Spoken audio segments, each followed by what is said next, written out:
동행은 예수님과의 만남을 이야기합니다. 그래서 정직만을 담습니다.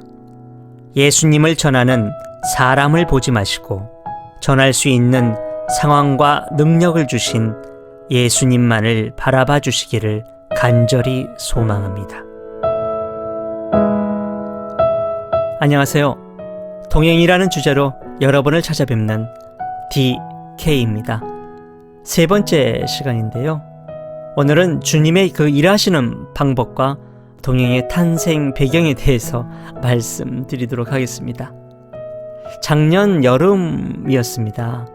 7, 8년 동안 전혀 연락이 없으셨던 아는 누님으로부터 갑자기 전화 한 통이 왔습니다. 한번 만나자는 거였어요. 저도 매우 반가워서 흔쾌히 그러자고 또 했습니다. 약속 당일날 그 약속 확인을 위해서 먼저 전화 통화를 좀 했는데요. 근데 전화를 끊을 무렵에 누님은 갑자기 이렇게 말씀하시는 거예요. 야, 그런데 내가 오늘 왜 너를 만나야 하는지 나도 잘 모르겠다. 이렇게 말씀하시면서 전화를 끊는 거예요. 전화를 끊고 나서 되게 좀 황당하고 소원했었습니다. 본인이 먼저 만나자고 전화해놓고서는 만나는 이유를 모르겠다고 하면서 끊어버리니까 어안이 벙벙했었어요. 하지만 약속 장소로 나갔습니다. 7, 8년 못 만나는 동안 있었던 일들을 서로 이야기하면서 자연스럽게 예수님에 대해서 이야기하게 되었습니다. 저는 당연히 예수님과의 만남들 그 체험에 대해서 누님께 이것저것 말씀을 드렸어요. 그때 누님이 깜짝 놀라시는 거예요. 그리고 대화의 주제는 바로 예수님이 되어버렸습니다. 누님은 어렸을 때부터 예수님 팬이셨습니다. 영적으로도 눈이 뜨이신 분이었고요.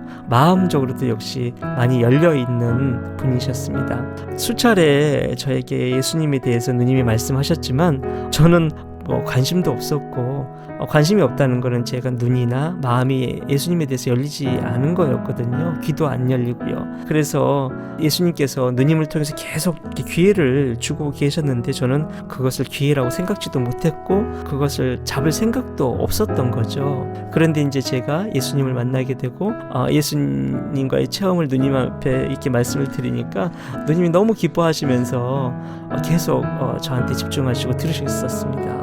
그리고 잠시 이야기하다가 저를 쳐다보더니 갑자기 제안을 하나 하는 거예요. 저의 그 체험을 유튜브로 한번 만들어 보는 것이 어떠냐는 거였어요. 에이, 이게 무슨 소리예요?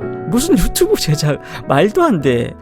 사람들 앞에 나서는 것을 제가 좋아하지 않았거든요. 당연히 거절할 수밖에 없었습니다. 하지만 누님은 이것저것 말씀을 하시면서 계속 권유를 하셨어요. 그리고 헤어지면서 이런 말씀을 하고는 가버리셨습니다. 이거 내가 말하고 있는 거 아닌 것 같아. 그러니까 잘 생각해봐. 그러시면서 가시는 거예요. 내가 말하고 있는 거 아닌 것 같아. 이 말은요, 주님이 지금 누님을 통해서 일하시고 있는 것 같아. 주님이 지금 누님의 입을 통해서 직접 말씀하고 계시는 것 같아. 이런 뜻입니다. 저도 이런 경우가 여러 번 있었기에 저는 당장 그 말뜻을 이해를 했습니다. 누님과 헤어진 후에 당연히 저는 많은 생각을 하게 되었습니다. 특히 헤어지면서 한 말, 내가 말하고 있는 거 아닌 것 같아.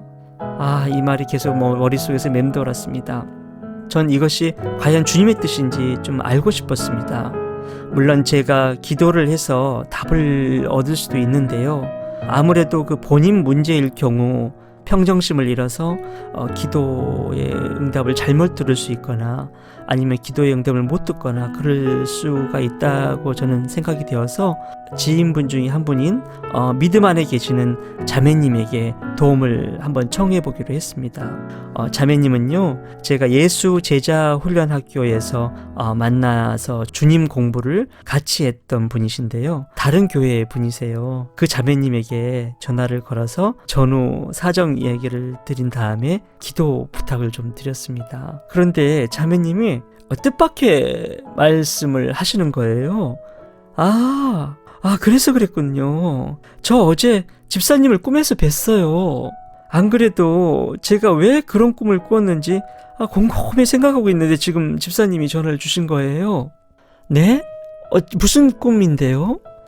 꿈에서 집사님이 집사님이 직접 그 손으로 만든 음식물을 많은 사람들에게 나눠주고 있었어요. 사람들이 너무 많아서 음식이 나중에는 모자랐어요. 라고 말씀하시는 거였어요. 그리고 이렇게 또 말씀하시는 거예요. 집사님, 그거 유튜브 제작 하셔야 될 것 같아요. 라고 말씀하시는 거였습니다. 유튜브 제작은 주님의 뜻이었습니다.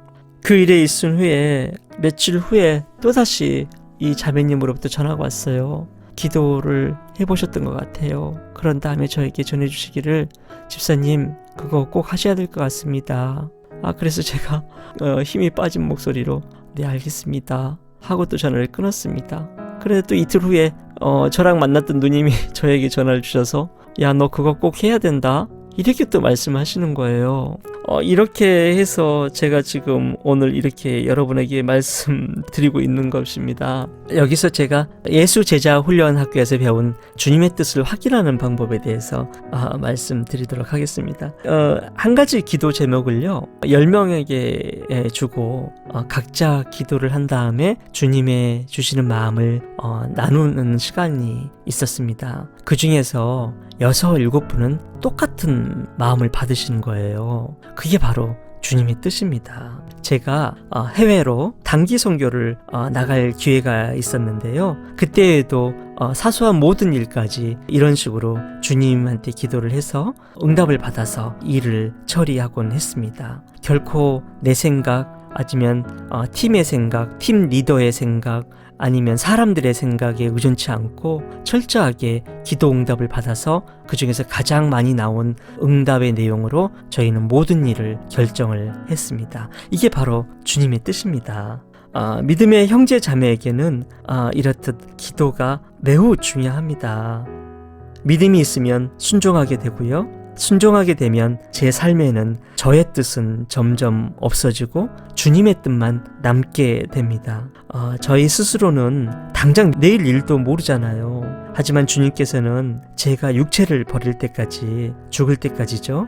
모든 일을 알고 계시기 때문에 지금 당장 내가 그 이익을 보고 즐거워하는 것이 진정 나에게 좋은 것인지, 아니면 지금 당장 고통을 받지만 그리고 손해를 보지만 진정 나에게 유익한 건지를 주님은 다 알고 계십니다. 그래서 주님께 여쭤보고 모든 일을 결정하는 것이 저에게 진정으로 유익이 되는 것입니다. 저에게 좋은 것이죠.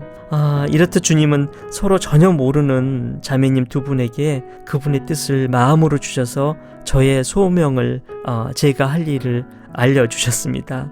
오늘은 동행이라는 유튜브 탄생 배경과 주님의 일하시는 방법에 대해서 알아봤습니다. 다음에 여러분 뵐 때까지 주님이 주시는 기쁨과 평강이 항상 가득하시기를 간절히 소망합니다. 샬롬.